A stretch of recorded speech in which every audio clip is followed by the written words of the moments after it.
हरिओम।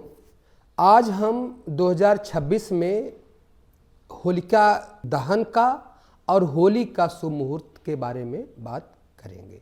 तो देखिए, होलिका जो दहन होता है वह फाल्गुन मास की पूर्णमासी में और सायंकाल के बाद होता है, मतलब रात्रि में होता है होलिका दहन।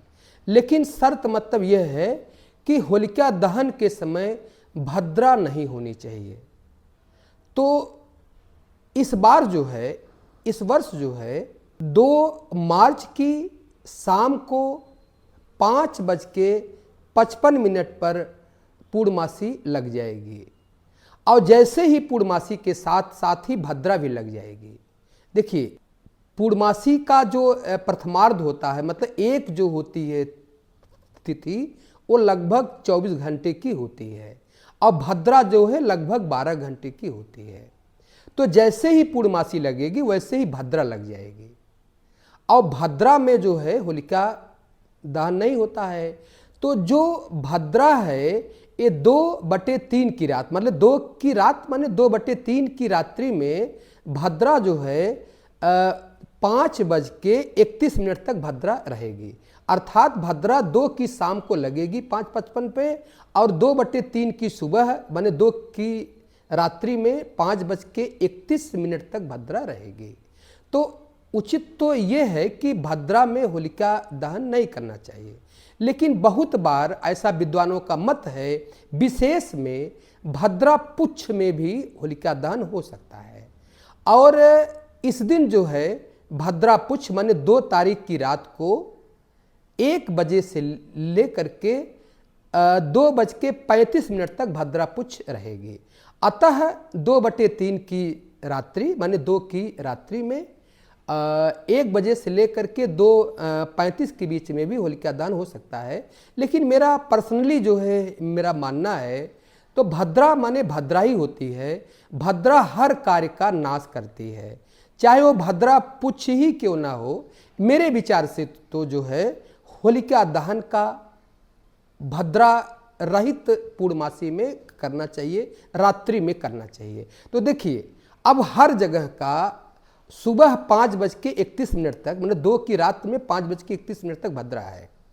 हर जगह का सूर्योदय अलग अलग है।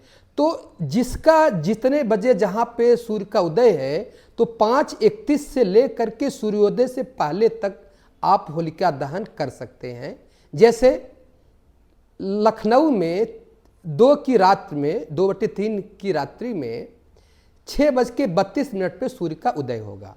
तो लखनऊ में जो है सुबह जो है 2 की रात्रि में सुबह 5:31 से लेकर के 6:32 तक होलिका दहन करना शुभ रहेगा, क्योंकि 6:32 पर जो है सूर्य का उदय हो जाएगा और तब जो है होलिका दहन करना उचित नहीं रहेगा।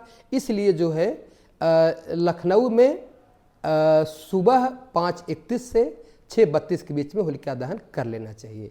इसी प्रकार से हर जगह का सूर्य का उदय अलग अलग है। जैसे अगर हम देखें तो दिल्ली में सूर्योदय और थोड़ा सा देर से होगा, बम्बई में और देर से होगा, और जो भारत के पूर्वोत्तर के राज्य हैं उसमें जो है सूर्य का उदय जल्दी हो जाता है। तो लेकिन बट यही है कि भद्रा रहित पूर्णमासी में होलिका दहन होना चाहिए, रात्रि में होना चाहिए। तो इसका आपको ध्यान रखना है। बाकी देखिए, 3 तारीख की शाम को जो है भारत में ग्रस्तोदित चंद्र ग्रहण लग रहा है। ग्रस्तोदित का मतलब है कि ऐसे तो चंद्र ग्रहण दोपहर 3:20 पर ही लग जाएगा, लेकिन 3:20 पर तो भारत में तो भाई उजाला रहता है। इसीलिए जो है जैसे ही चंद्रमा का जहाँ पे उदय होगा वहाँ पे चंद्र ग्रहण लग जाएगा। तो चूंकि चंद्र ग्रहण भले ही ग्रस्तोदित है, थोड़ी देर के लिए ही दिखाई पड़ेगा, लेकिन उसका सूतक तो होगा ही। इसलिए होली का जो उत्सव है वो 3 को नहीं मनाएंगे, क्योंकि 3 को सूतक काल रहेगा। 3 मार्च को होली का उत्सव जो है 4 मार्च को मनाएंगे। हरिओम हरिओम।